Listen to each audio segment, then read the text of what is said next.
할렐루야. 아멘. 오늘은 참으로 복된 날입니다. 오늘 우리 교회 절기적으로 삼위일체 주일을 보내고 있습니다.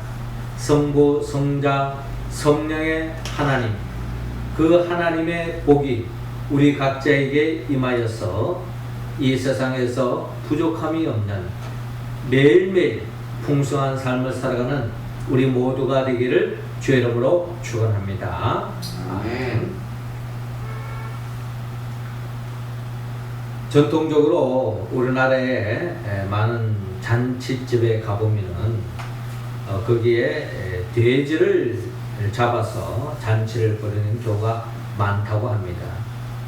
왜 하필 돼지를 잡아서 잔치를 벌일까에 대한 생각을 가져볼 수 있는데, 아닌 게 아니라 잔치를 벌이는 주인집에서 먼저 소를 잡아서 잔치를 벌일까 하는 생각이 있었다고 합니다. 그런데 소가 이야기하기를, 주인님, 저를 잡으면 원래 밭농사는 누가 합니까? 논농사는 누가 합니까? 그 말을 들으니까 주인이 이 소를 잡아서는 안 되겠구나 라는 생각이 듭니다. 그래서 집에서 키우던 개를 잡으려고 했습니다. 그랬더니 개가 하는 말이, 주인님, 저를 잡으면 앞으로 도둑은 누가 지킵니까? 그 말 들으니까 그 말도 일리가 있어요. 그래서 고양이를 잡을까 하는 생각도 들었습니다. 근데 고양이가 하는 말이, 주인님, 저를 잡으면 고가는 누가 지킵니까? 누가 고양이를 잡습니까? 그 말도 일리가 있는 거예요. 그래서 주인이 이제 이렇게 둘러보니까 돼지가 있는 것입니다. 늘 그냥 먹기만 하고 퍼지게 잠만 자는 이 돼지를 보니까 이놈을 잡아야 되겠다 해서 돼지를 잡아서 잔치를 벌였다 하는 이야기가 있습니다.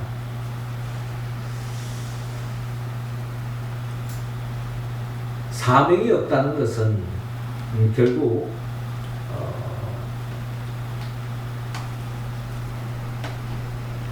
죽음을 이야기하는 것입니다. 리빙스턴은 사명을 가진 사람은 그것을 실현할 때까지는 결코 죽지 않는다 라는 말을 한 바가 있습니다. 이 말은 결국 사명이 있다고 하는 것은 생명이 있는 것이고, 내가 오늘 살아있다고 하는 그 이유는 사명을 품고 있기 때문이라는 것입니다. 사명이 없는 사람은 죽은 사람과 다름이 없다라고 이야기할 수도 있는 거예요. 카를 힐치는 이런 말을 했습니다. 인생에서 가장 행복한 날은 자신에게 주어진 사명을 발견하는 날이다. 내 사명이 뭔가? 내 일평생을 통해서 내가 무엇을 위하여 살아야 할 것인가? 이것을 발견되는 그날이야말로 가장 행복한 순간이다. 사명을 발견하지 못한 사람은 늘 불행의 삶으로 이어질 수밖에 없다는 거죠. 실존주의 철학자 키에르케고르는 온 세계가 무너진다 해도 내가 꽉 붙들고 놓을 수 없는 이념, 즉 신념, 내가 그것을 위해서 살고 그것을 위해서 죽을 수 있는 사명을 나는 찾아야 한다 라고 이야기한 바가 있습니다. 내가 무엇을 위하여 살고 무엇을 위하여 죽을 것인가? 온 세계가 무너진다 해도 내가 꼭 붙잡을 수 있는 그 신념, 그 이념, 그 사명을 나는 찾아야겠다 하면서 키에르케고르는 젊은 날 몸부림쳤다고 합니다. 테레사 수녀는 그가 노벨상을 받으면서 수상 소감을 하면서 이런 말을 했어요. 사람의 성공 비결은 부귀영화에 있는 것이 아니고 자기 사명이 무엇인지 사명을 깨닫는 데 있으며 그 사명을 위해서 최선을 다하는 것이다 라고 이야기한 바가 있습니다. 사람의 성공 비결은 부귀영화에 있는 것이 아니라는 거죠. 또 많은 사람들은 돈을 많이 벌면, 세상에서 많은 사람들이 알아주면, 또 권력의 최고에 오르면 마치 성공했다고 이야기하는 경우가 있는데, 그것은 진정한 성공이 아니라는 것입니다. 나의 사명이 무엇인가를 깨닫고 그 사명을 위하여 내가 최선을 다하고 있다면 그 삶은 바로 이미 성공한 삶이다. 비록 아직까지는 남이 알아주지 않는다 할지라도, 아직까지도 이 일을 감당하면서 세상적인 부귀영화는 거리가 멀다 할지라도, 내가 이 일을 위해서 최선을 다하고 있다면, 사명을 감당하고 있다면 그것이야말로 진정한 성공한 인생이다 라고 테레사 수녀는 이야기했고, 그런 인생길을 걸어가서 노벨상이라고 하는 영광스러운 상을 수상한 바가 있습니다. 그렇게 본다면 여러분들의 사명은 무엇입니까? 내가 목숨 걸고 할 수 있는 일, 내가 목숨을 바꾸어서라도 이 일만큼 내가 이루고 말겠다라고 하는 그 사명 여러분들은 가지고 있습니까? 우리의 사명을 이야기하기 전에 우리는 삼위 하나님의 사명도 있다라는 생각을 우리는 가질 수 있습니다. 삼위 하나님의 사명이 무엇일까?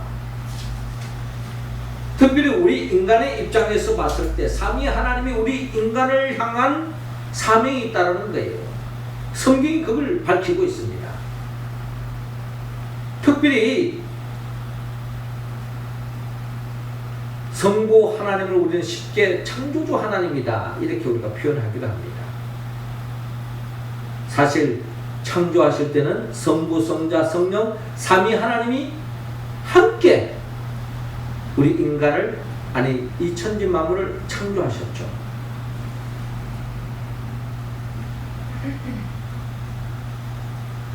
삼위 하나님은 결국 인간의 생명을 창조했습니다. 우리의 생명은 삼위 하나님으로부터 왔다는 겁니다. 그리고 또한 성자 하나님, 즉 예수님은 하나님의 창조된 우리가 에덴 동산에서 영원히 살지 못하고 죄를 지어서 타락했을 때 우리를 다시 구원시키기 위해서 예수님이 친히 이 땅에 오셔서 우리의 죄를 구속하기 위하여 십자가에 못 박혀 죽었습니다. 우리를 구원시켜 준 거죠. 그리고 구원받은 우리를 그 생명을 다시 잃지 않도록 영원히 지탱시켜주는 분, 지탱주로서 우리는 성령 하나님을 우리는 이야기할 수 있습니다. 자, 그렇게 본다면 성부, 성자, 성령의 하나님은 우리 인간의 관점에서 봤을 때 결국 인간의 생명을 창조해 주시고 죄로 말미암아 그 생명을 잃어버렸는데 다시 그 생명을 다시 얻게 해주시고 성령 하나님이 그 생명을 영원토록 보존하도록 지탱시켜 주는 것, 이게 바로 성부, 성자, 성령 하나님, 삼위 하나님의 사명이 바로 우리의 생명을 구원시키고 영원한 생명으로 이끌게 하는 것, 이것이 바로 삼위 하나님의 사명이었다. 그 사명은 결국 예수님이 제자들을 부르는 데서부터 시작됐습니다. 이 제자라는 말은 다른 말로 말하면 진정 하나님이 기뻐하는 사람들, 하나님이 원하는 하나님의 백성들을 세우는 것, 한마디로 말하면 제자를 세우는 것이 바로 삼위 하나님의 사명이었다라고 우리는 그렇게 또한 표현할 수도 있겠습니다. 그렇게 본다면 삼위 하나님의 사명은 결국 우리 모두가 제자로서, 하나님의 자녀로서, 하나님의 백성으로서 진정 하나님이 기뻐하는 사람을 세우는 것, 이게 바로 삼위 하나님의 사명이었다라는 것입니다. 그리고 온다면 여러분들의 사명이 삼위 하나님의 사명과 얼마나 연결되어져 있느냐. 삼위 하나님의 사명과 내 사명이 너무나도 동떨어져 있다면 결국 불행한 삶으로 나아갈 수밖에 없습니다. 내 사명이 삼위 하나님의 사명과 연결되어질 때에 내가 하고자 하는 그 일이 하나님께 영광이 되어질 때에 결국 그것은 가장 복된 사명이요 복된 인생을 열어갈 수 있다 하고 우리는 고백할 수 있습니다.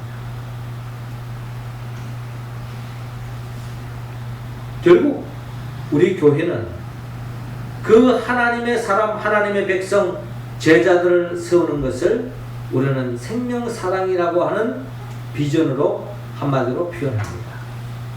하나님의 생명을 사랑하는 것, 하나님이 주신 생명을 사랑하는 것, 하나님이 주신 삶을 사랑하는 것, 이것이 바로 우리의 사명이 되어야 되겠다 하는 것입니다. 오늘 성경 본문을 통하여 예수님께서는 제자들을 부르시고 제자들의 사명을 안겨주는데 이것은 제자들에게만 주는 사명이 아니고 우리들에게 주는 사명입니다. 이 사명을 우리가 받기를 원합니다. 그리고 우리가 각자 품고 있는 그 사명이 예수님이 우리에게 주시는 그 사명과 얼마나 연결되어져 있는지 우리가 우리 자신을 헤아려 보고 그 사명을 감당해 가는 우리의 모습 되기를 원합니다. 자, 먼저 예수님이 우리에게 주는 사명, 첫 번째로 제자를 삼아라 라고 말씀하고 있습니다. 자, 19절 말씀 우리 같이 한번 읽어볼까요? 시작. 그러므로 너희는 가서 모든 민족을 제자로 삼아 아버지와 아들과 성령의 이름으로 세례를 베풀고 아멘. 자, 오늘 본문 16절은 이렇게 시작하고 있습니다. 11 제자가 갈릴리에 가서 예수께서 지시하신 산에 이르러 예수를 배웠고 경배하나 아직도 의심하는 사람들이 있더라. 예수께서 나와 말씀하여 이르시되 하늘과 땅의 모든 권세를 내게 주셨으니 그러므로 너희는 가서 모든 민족을 제자로 삼아라 라고 말씀하고 있습니다. 19절 상반절에 보면 너희는 가서 모든 민족을 제자로 삼아라 라고 먼저 우리에게 말씀하고 있습니다. 이게 바로 우리를 향한 사명이라는 거죠. 우리는 모든 민족을 제자로 삼아야 합니다. 우리는 제자를 삼기 전에 먼저 예수님의 제자가 되어야 됩니다. 우리가 예수님의 제자가 되지 않고는 제자를 삼을 수가 없습니다. 그럼 진정 예수님의 제자란 어떤 사람입니까? 오늘 본문에 시작되어지는 16절에 보니까 11 제자가 나옵니다. 우리가 일반적으로 예수님의 제자 하면 12 제자 아닙니까? 그 중에 한 제자는 여러분 어디 갔습니까? 오늘 본문이 시작되는 11 제자만 이야기하고 있는데 한 제자는 지금 어디 갔습니까? 그 제자는 우리가 잘 아는 가룟 유다입니다. 사실 가룟 유다나 11 제자나 다 예수님을 부인하고 배반했던 것은 똑같습니다. 그런데 가룟 유다는 예수님을 부인하고 배반할 뿐만 아니라 결국에는 하나님의 주신 생명을 스스로 끊고서 자살의 길로 가고 말았습니다. 그런데 11 제자는 비록 예수님을 부인하고 배반했지만 그럼에도 불구하고 예수님은 미워도 다시 한번 하는 마음으로 11 제자들에게 찾아오셨습니다. 부활의 주님께서. 그래서 부활의 주님께서 제자들에게 찾아오셔서 갈릴리에 가서 예수께서 지시한 산에 이르러 예수님이 지시한 산에 모이라는 거예요. 이 11 제자는 예수님을 부인하고 배반했지만 부활의 주님을 만나는 순간에 다시 그들은 회개하고 변화의 삶으로 나아가는 것을 볼 수가 있습니다. 자, 이런 걸 보면 여러분, 예수님이 원하는 제자는 내가 제자가 되는 그 순간부터 한 번도 예수님의 말씀에 불순종하지 않고 예수님을 배반하지 않고 예수님의 뜻대로 사는 사람이 아닙니다. 예수님의 11 제자들처럼 부인하고 배반했지만 자기가 실수했지만 그럼에도 불구하고 다시 주님이 기뻐하는 삶으로 나아가는 삶, 그게 바로 제자라는 것입니다. 어떻게 본다면 제자는 날 때부터 제자로 태어난 사람은 아무도 없어요. 제자는 태어나는 것이 아니고 만들어지는 것입니다. 끊임없는 시행착오를 통해서 회개를 통해서 주님이 기뻐하는 삶으로 한 걸음 한 걸음 나아가는 삶, 이게 바로 제자의 삶, 결국 우리의 삶의 모습과 다름이 없죠. 그러면서 17절에 예수를 배웠고 경배하나 아직도 의심하는 사람들이 있더라.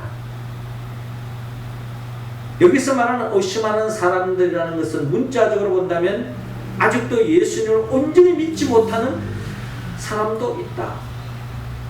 제자의 길을 걸어가는 사람이 온전히 예수님을 믿어야 되지만 아직도 의심하는 사람도 있을 수 있다 라고 이야기할 수 있어요. 그러나 오늘 본문 17절에 아직도 의심하는 사람이 있다라고 하는 이 말의 의미는 믿음이 없는 사람을 이야기하는 것이 아니라 예수님이 죽은 자 가운데 부활하셔서 부활의 주님을 만났다는 이 자체를 아직도 믿기지 않는 놀라움의 표현으로 우리가 이해하는 것이 오늘 본문의 흐름에 더 가까운 이해라는 것입니다. 이러한 예수님께서 나와 말씀하여 이르시되 하늘과 땅의 모든 권세를 내게 주셨다라고 말씀했습니다. 예수님이 언제 하늘과 땅의 모든 권세를 얻었습니까? 예수님이 십자가에 못 박혀 죽고 난 뒤 3일 만에 부활하셨을 때 부활을 통하여 하늘과 땅의 모든 권세를 하나님으로부터 받았음을 증거하고 있습니다. 예수님의 부활의 사건은 하늘과 땅의 모든 권세를 받았다는 겁니다. 하늘과 땅의 모든 권세를 잡고 있었던 공중권세 잡은 마귀와의 싸움에 승리했기 때문에 죽음의 권세를 깨뜨리고 주님이 부활하신 거예요. 그 부활의 주님이 너희는 가서 모든 민족을 제자로 삼아라 라고 말씀합니다. 어떻습니까? 여러분들은 제자입니까? 제자의 길을 걸어가고 있습니까? 예수님의 제자들은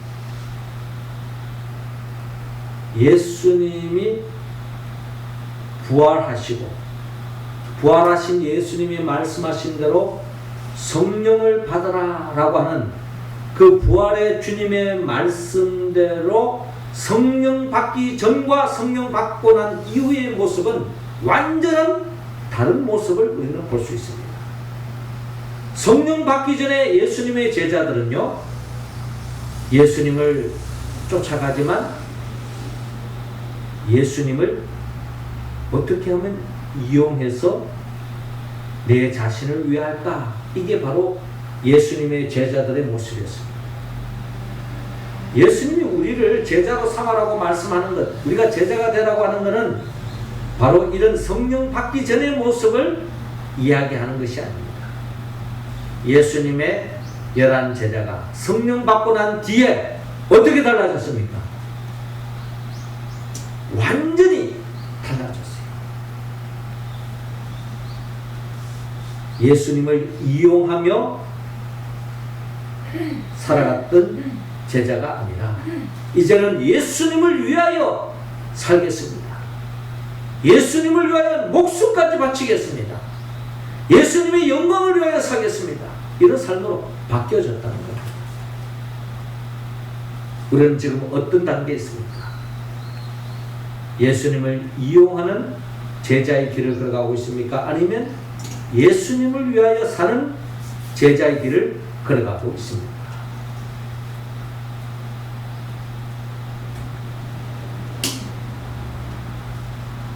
우리 교회를 바라볼 때에 우리 교회가 얼마나 성도가 많은가, 얼마나 많이 모는가 중요합니다. 그러나 그건 본질이 아닙니다. 더 중요한 것은 정말 이 영륜제일교회에 정말 제자의 길을 걸어가는 사람이 몇 사람이 있느냐. 성령님의 도우심을 받고 주님의 말씀이라면, 주님의 뜻이라면 목숨 걸고 따라갈 사람 몇 사람 있겠느냐. 이게 사실 중요한 것입니다. 교회는 다니지만, 예수를 믿는다고 하지만 예수님의 뜻과는 아무런 관계없이 자기 마음대로 살아가는 사람, 이런 사람은 교회 뭐 10,000명, 수천만 명이 있다 할지라도 그거는 아무것도 아니라는 거예요. 비록 우리 교회에 끝까지 예수님을 위하여, 주님의 영광을 위하여 살아가는 사람이 단 한 명만 있어도 우리 교회는 자랑스러운 교회요, 하나님이 기뻐하는 교회가 될 줄로 믿습니다. 우리가 그런 제자의 길을 걸어갈 수 있기를 주의 이름으로 축원합니다. 이어 두 번째로 세례를 받으라고 말합니다. 세례를 베푸라고 말합니다. 19절 말씀 우리 같이 읽겠습니다. 시작. 그러므로 너희는 가서 모든 민족을 제자로 삼아 아버지와 아들과 성령의 이름으로 세례를 베풀고 아멘. 자, 이어지는 19절 하반절에 가서 모든 민족을 제자로 삼을 뿐만 아니라 아버지와 아들과 성령의 이름으로 세례를 베풀어라 라고 말씀하고 있습니다.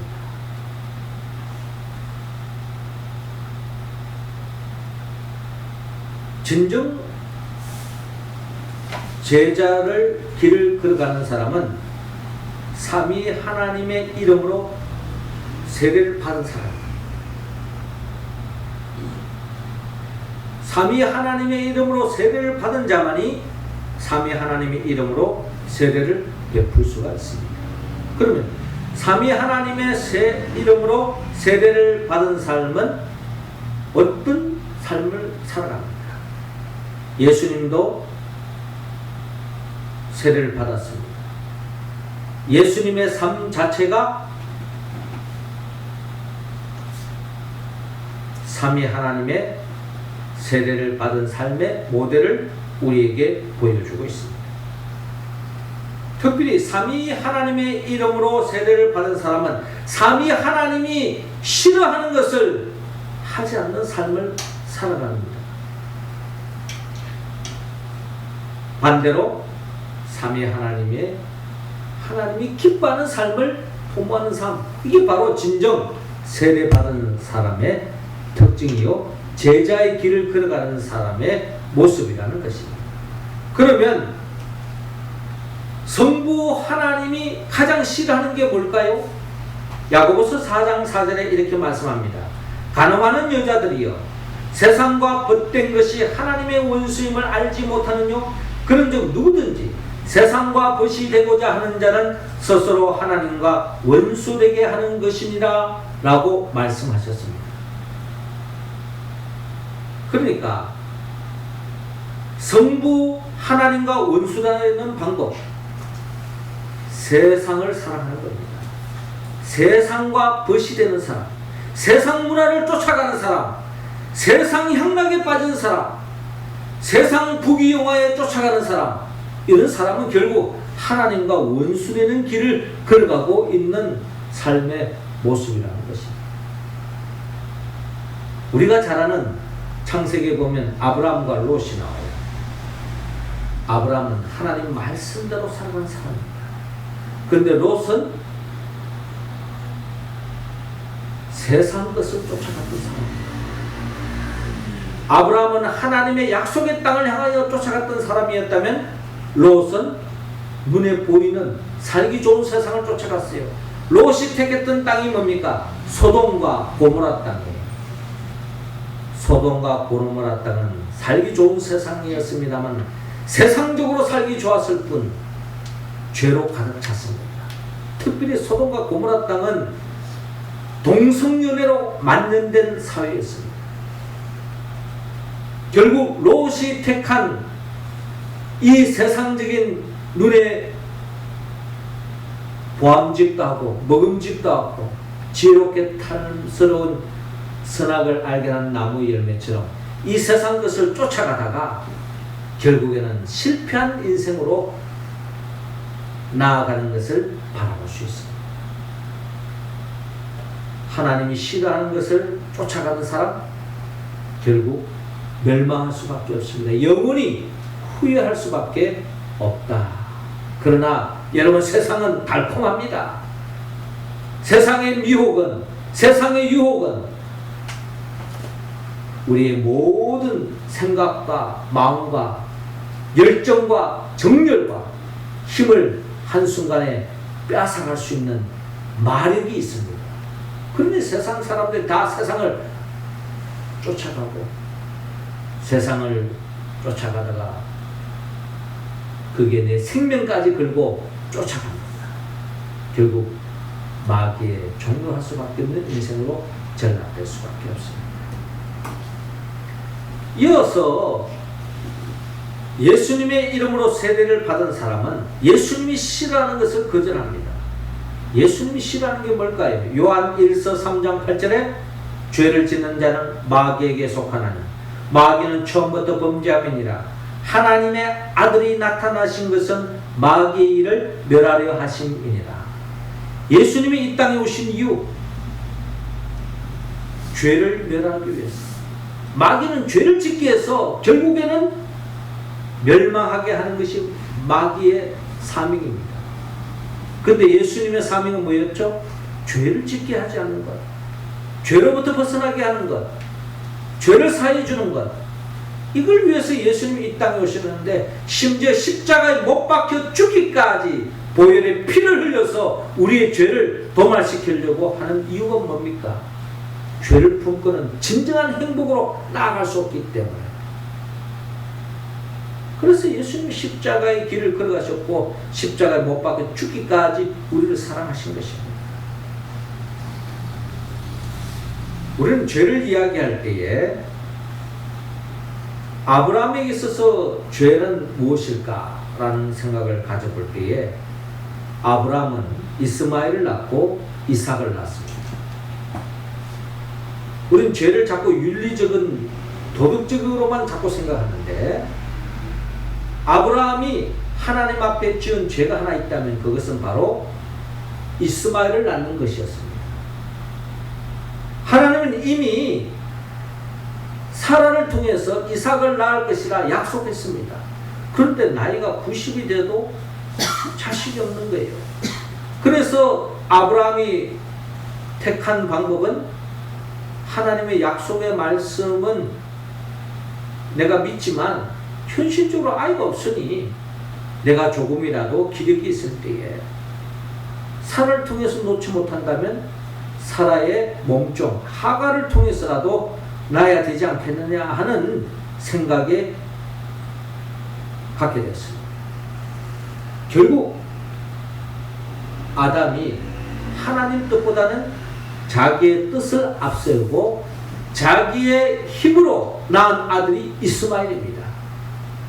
아닌 게 아니라 아브라함이 90세 이스마엘을 낳았어요. 그런데 여러분, 아브라함이 자기의 힘으로 자기 생각으로 낳은 이스마엘이 그의 삶 속에, 아니 이스라엘 역사 전체에 끊임없는 장애물이요 불행의 씨앗이 되었습니다. 여러분, 죄라고 하는 것은 윤리 도덕적인 것만이 아닙니다. 내 힘으로 내 뜻을 앞세우고 내가 뭔가 해보려고 했을 때 그게 하나님 앞에 큰 죄가 될 수 있다. 이런 죄를 범한 사람은 참된 행복으로 나아갈 수 없습니다. 그럼 우리는 세례 교훈이라면 철저하게 이 죄를 거절해야 하는 것입니다. 더 나아가 성령님이 싫어하는 게 있어요. 갈라디아서 5장 16절에 가면 내가 이르노니 너희는 성령을 쫓아 행하라. 그리하면 육체의 욕심을 이루지 아니하리라. 육체의 소욕은 성령을 거스른다고 말합니다. 이 성령을 쫓아가는 사람과 육성을 쫓아가는 사람 결국 두 종류로 나누어집니다. 내가 지금 성령을 쫓아가고 있느냐 육성을 쫓아가고 있느냐.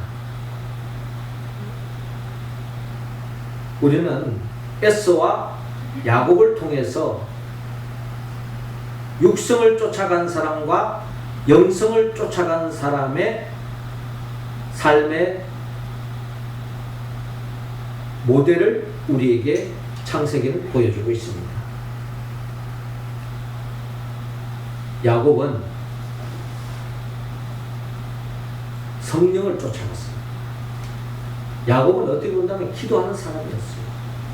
늘 하나님의 도움이 없이는 살 수 없습니다. 하나님의 축복하지 않으면 나는 복된 인생을 살 수 없습니다. 기도에 전심전력했던 게 바로 야곱의 삶이었습니다. 그런데 여러분 에서는요 육성을 쫓아갔던 사람입니다. 그는 하나님의 말씀보다는 자신의 욕망을 쫓아가는 인생을 살았던 게 바로 에서의 삶의 특징입니다. 심지어 에서는 장남으로 태어나서 장자의 축복을 받을 수 있는 특권을 가지고 태어났음에도 불구하고 에서는 사냥을 하러 돌아왔을 때에 흙이진 배를 채우기 위해서 야곱의 팥죽 한 그릇에 장자의 명분을 팔고 흙이진 배를 채웠던 것이 바로 에서의 삶의 모습이었습니다. 에서는 하나님 말씀, 하나님의 축복 그게 중요한 것이 아니라 일단 내 눈에 보이는 것, 일단 내 욕망을 채울 수 있는 것, 일단 흙이진 배를 채우는 것, 이것이 더 중요하게 여겼던 것이 바로 에서의 삶이었습니다. 육성을 쫓아갔던 삶이었죠. 그러나 성령을 쫓아갔던 야곱의 삶은 하나님의 축복을 받았어. 야곱의 후손이 이스라엘 백성이 되어지고 하나님 나라의 백성에 참여하는 것을 바라볼 수 있습니다. 그러므로 우리는 아버지와 아들과 성령의 이름으로 세례를 받아야 우리는 하나님의 사명에 참여할 수 있다는 것입니다.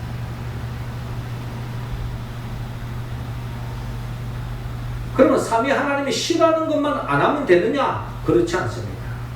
진정 제자의 길을 간다는 것은 사명을 감당하는 사람은 삼위 하나님이 기뻐하는 일을 도모하는 것입니다. 그래서 오늘 보면 20절을 통하여 가르치고 지키게 하라라고 주님께서 말씀합니다. 20절 말씀 한태리 성도님이 한번 읽어주시기 바랍니다.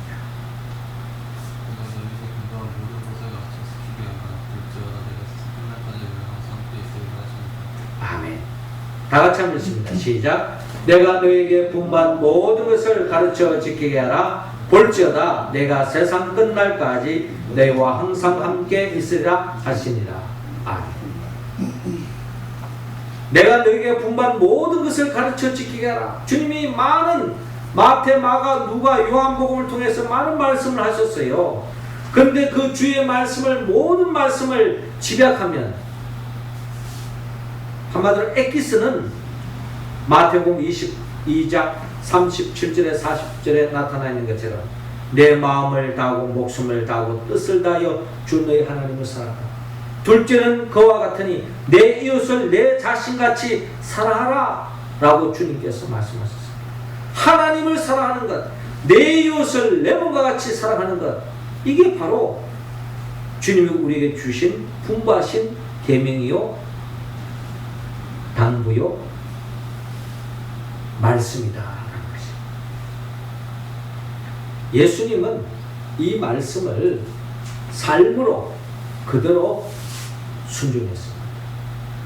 예수님의 삶은 한마디로 십자가에 못 박혀 죽음을 통하여 예수님의 삶을 우리에게 모델로 보여주었습니다. 예수님이 왜 십자가에 못 박혀 죽었습니까? 그게 바로 하나님의 뜻이라는 거예요. 하나님의 뜻은 뭡니까? 모든 사람이 죄를 지어서 참된 복을 누리지 못하기 때문에 그 죄의 문제를 해결해 줘야 된다는 거예요.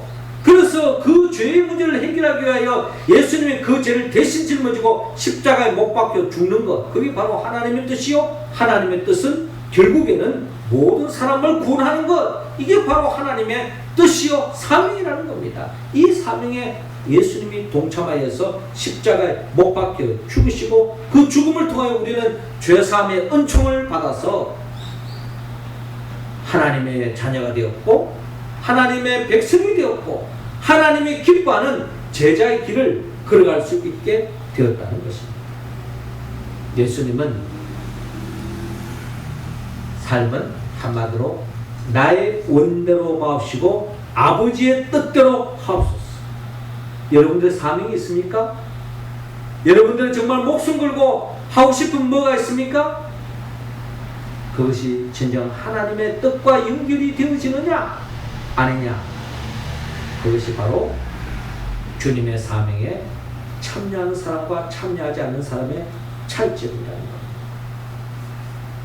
성령 받기 전에는 결국 제자들은 다 자기 마음대로 해서 다 제갈 길로 갔습니다. 성령 받고 난 뒤에부터는 그들은 완전히 삼위 하나님의 영광을 위하여 사는 인생으로 바뀌었다. 이게 바로 예수님의 제자의 삶이라는 겁니다. 그런 제자가 되어서 너희들도 그런 제자들, 정말 삼위 하나님이 기뻐하는 사람들을 많이